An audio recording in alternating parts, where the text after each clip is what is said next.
Hello दोस्तों, आप कैसे हो? ठीक हो सभी? तो चलो शुरू करते हैं आज का नया टॉपिक। टॉपिक का नाम है कार्य वर्ग। अच्छा, पहले जो अपने वीडियो बनाई थी उसको सब्सक्राइब किया, इसी प्रकार आप इसी वीडियो को भी सब्सक्राइब करते रहना और वीडियो को शुरू करने से पहले लाइक और शेयर करना और बीच में स्किप मत करना, क्योंकि कुछ इम्पोर्टेंट जानकारी आपके लिए गायब हो सकते। तो सारे एक एक पॉइंट इम्पोर्टेंट होते हैं एग्जाम के अंदर, इसलिए बिना रुके हर एक पल इस वीडियो को ध्यानपूर्वक सुने। चलो शुरू करते हैं। टॉपिक का नाम है अपना कार्य। वैसे साधारण तरीके से कहा जाए कार्य किसे कहा जाता है, तो कार्य कहा जाता है किसी क्रिया का किया जाना। किसी क्रिया का किया जाना क्या कहलाता है? कार्य कहलाता है। कार्य में अपन जैसे बात करें, उदाहरण है, कोई भी वजन उठाते हैं तो अपन क्या कर रहे हैं? कोई भी कार्य कर रहे हैं।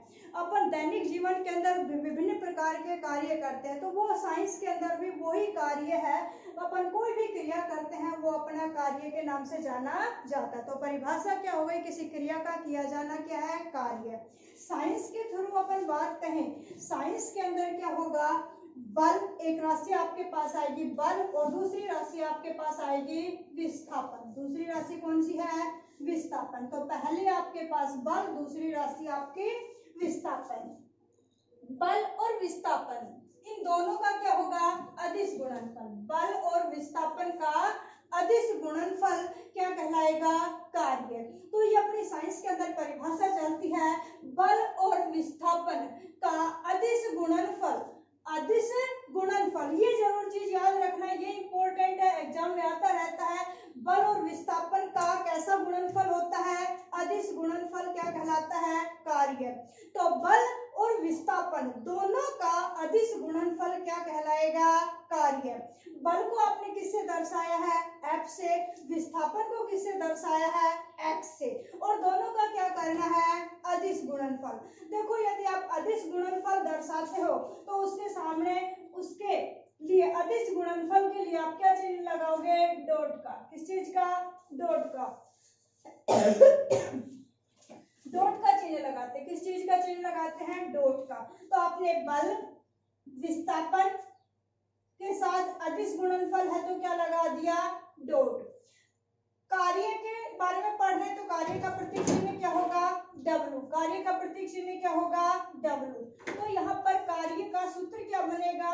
W बराबर F वेक्टर और X दोनों का कैसा गुणनफल?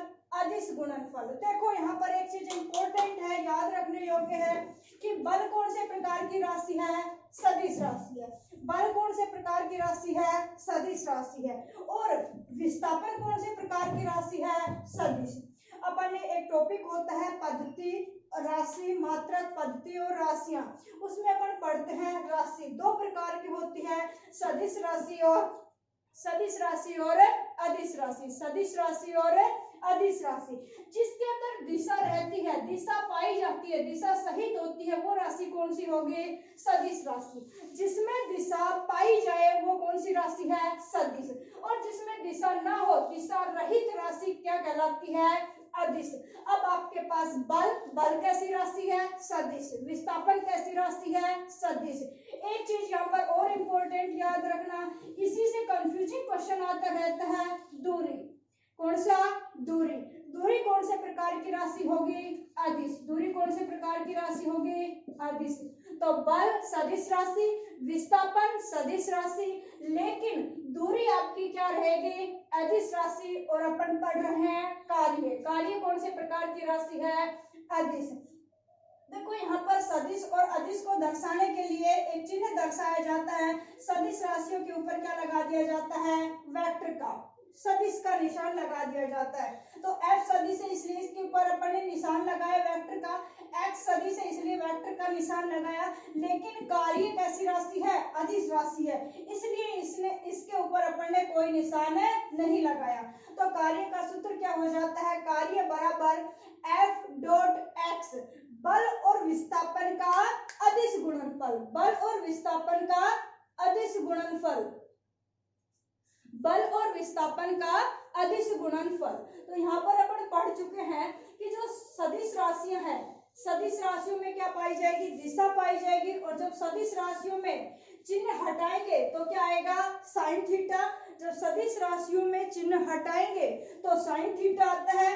अदिश राशियों में जब चिन्ह हटाते हैं तो क्या आता है, कोस थीटा। अदिश राशियों में जब चिन्ह हटाते हैं तो क्या आता है, कोस थीटा। अब अपन यहाँ से अदिश का निशान हटाएं, डॉट को हटाएं तो अपने पास क्या आएगा, कोस थीटा। तो एक तो सूत्र आपको याद रखना है कार्य का, W बराबर एफ डॉट एक्स। दूसरा आपको याद रखना है ये W बराबर F x cos theta, F x cos theta. क्या याद रखना है, एफ एक्स कोस थीटा। अब यहाँ पर कार्य के कितने मान हो सकते हैं, कार्य के मानों की यदि अपन चर्चा करें तो कार्य का मान धनात्मक भी हो सकता है, ऋणात्मक भी हो सकता है और कार्य का मान शून्य भी हो सकता है। तीनों स्थितियां बन सकती है, कार्य पॉजिटिव भी है, शून्य भी है और नेगेटिव भी है। तो यहाँ तक किसी को कोई दिक्कत, एक बार दोबारा देख लेते हैं। कार्य की परिभाषा क्या है, बल और विस्थापन का अदिश गुणनफल, बल और विस्थापन का अदिश गुणनफल, बल और विस्थापन का अदिश गुणनफल क्या कहलाता है, कार्य। बल और विस्थापन कैसी राशियां हैं, सदिश राशियां। बल और विस्थापन कैसी राशियां हैं, सदिश राशि। सदिश राशियों की क्या पाई जाती है, दिशा पाई जाती है। कार्य कैसी राशि है, अदिश। अदिश राशियों की दिशा नहीं पाई जाती, अदिश राशियों की दिशा नहीं पाई जाती। और कार्य का सूत्र क्या है, F dot x, F dot x. दूसरा आपको सूत्र याद रखना है W बराबर F x cos theta, F x cos theta. तो यहाँ तो कोई दिक्कत है तो बताइए, इसके बाद अपन आगे चलते हैं।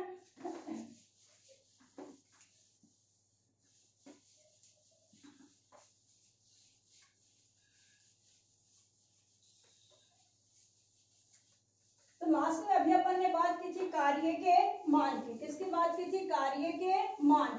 और अपन ने तीनों ही स्थिति कही थी कि कार्य के 3 मान हो सकते हैं, धनात्मक भी हो सकता है, ऋणात्मक भी हो सकता है और शून्य भी हो सकता है। चलो एक बार देख लेते हैं कि जो अपना सूत्र है कार्य का वो क्या है, एफ वेक्टर डॉट एक्स। यहाँ पर अपन उस चीज की चर्चा करेंगे जब कार्य का मान क्या हो, कार्य का मान शून्य, कार्य का मान शून्य।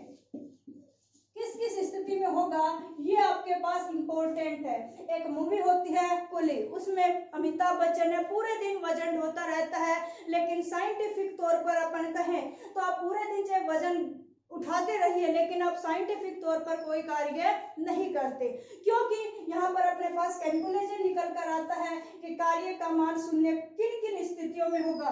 तो आपने अभी सूत्र देखा कि कार्य का सूत्र क्या है, W बराबर एफ डॉट एक्स। अब अपन शून्य के लिए कह रहे हैं तो यदि कार्य का मान शून्य होगा तो एफ डॉट एक्स भी क्या होगा, शून्य, एफ डॉट एक्स भी क्या होगा, शून्य। तो पहली स्थिति क्या बनेगी आपके पास, पहली स्थिति के अंदर क्या होगा कि जब या तो आपके पास क्या शून्य हो, बल का मान शून्य, किसका मान शून्य हो, बल का मान शून्य हो। किसी एक राशि का मान यदि शून्य हो जाए तो कार्य का मान भी क्या होगा, शून्य। बल का मान शून्य हो जाए तो कार्य का मान भी क्या होगा, शून्य। दूसरी स्थिति अपने पास बन सकती है, यदि बल का मान 0 नहीं है तो किसका मान 0 होगा, विस्थापन का। दोनों में से किसी एक का मान क्या होना चाहिए, शून्य। या तो बल का मान शून्य हो या फिर विस्थापन का मान शून्य हो तो ही कार्य का मान शून्य हो सकता है। तीसरी स्थिति अपने पास इनके मध्य बनने वाले कोण के ऊपर बनेगी कि बल और विस्थापन, बल और विस्थापन, बल और विस्थापन दोनों क्या हो, लंबवत। दोनों किस स्थिति में लग रहे हो, लंबवत हो। दोनों किस स्थिति में हो, लंबवत हो। दोनों यदि लंबवत होंगे तो कोण का मान वहां पर 90 डिग्री रहेगा और जिससे कार्य का मान क्या हो जाएगा, शून्य। तो 3 स्थितियां हैं, कार्य का मान किन किन स्थितियों में शून्य होगा, बल का मान शून्य हो या विस्थापन का मान शून्य हो या बल और विस्थापन के मध्य कोण कितने का हो, 90 डिग्री का हो, एक दूसरे के क्या हो, लंबवत हो, एक दूसरे के क्या हो, लंबवत हो। इससे अपन आगे बात करते हैं मात्रकों की।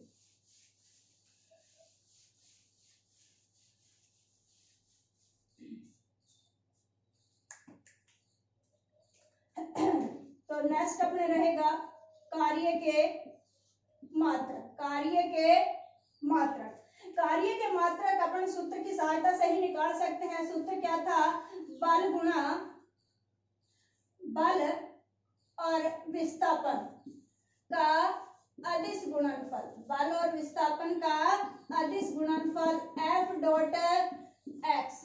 तो आप पहले क्लासों में पढ़ के आए हैं कि बल है उसका एसआई पद्धति में, कौन सी पद्धति में? एसआई पद्धति में। एसआई पद्धति में बल का क्या मात्रक होता है? न्यूटन। एसआई पद्धति में बल का क्या मात्रक होता है? न्यूटन। दूसरा, विस्थापन का एसआई पद्धति में क्या मात्रक होता है? मीटर। विस्थापन का एसआई पद्धति में मात्रक क्या होता है? न्यूटन और विस्थापन का मीटर। इसको शॉर्ट में कहें newton into metre, newton into metre. इसके बाद जो न्यूटन इंटू मीटर लिखने में थोड़ा बड़ा है, इसको थोड़ा शॉर्ट कर लेते हैं। इसको क्या लिख सकते हैं? जूल। देखो जूल मात्रक है वो कार्य का भी होता है, ऊर्जा का भी मात्रक है, और कौन सी पद्धति में है? एसआई पद्धति में। तो एसआई पद्धति में कार्य का मात्रक क्या है? Newton into metre. दूसरा क्या हो गया? जूल। कौन सी पद्धति में? एसआई। दूसरा अपने पास क्वेश्चन आता है सीजीएस पद्धति में। कौन सी पद्धति में? सीजीएस पद्धति में। सीजीएस पद्धति में अपने पास बल का मात्रक क्या होगा? डाइन, और विस्थापन का मात्रक होता है सेंटीमीटर। विस्थापन का क्या होता है? सेंटीमीटर। तो आपके पास मात्रक से यहाँ से क्वेश्चन पढ़ सकते हैं कि कार्य के मात्रक, अपने पास सूत्र था F dot D, F dot x, F dot x. यहाँ से अपन मात्रक कहें एसआई पद्धति में तो बल का मात्रक न्यूटन, विस्थापन का मात्रक मीटर। तो एक मात्रक बनता है न्यूटन इंटू मीटर, और न्यूटन इंटू मीटर को अपन लिख सकते हैं जूल। न्यूटन इंटू मीटर को क्या लिख सकते हैं अपन? जूल। और न्यूटन इंटू मीटर और जूल कौन सी पद्धति में है? एसआई पद्धति में। आजकल जो एग्जामों में क्वेश्चन आते हैं वो आपकी कौन सी पद्धति में पूछे जाते हैं? एसआई पद्धति में। कौन सी पद्धति में पूछे जाते हैं? एसआई पद्धति में। तो ये जरूर याद रख लेना, कार्य का मात्रक क्या है? Newton into metre. दूसरा मात्रक क्या है? जूल है। और आपका ये सीजीएस पद्धति में मात्रक क्या बनेगा? Dyne into centimetre, dyne into centimetre. तो इसमें कोई दिक्कत मात्रकों में। इसके बाद अपन कहेंगे, इसके बाद अपन कहें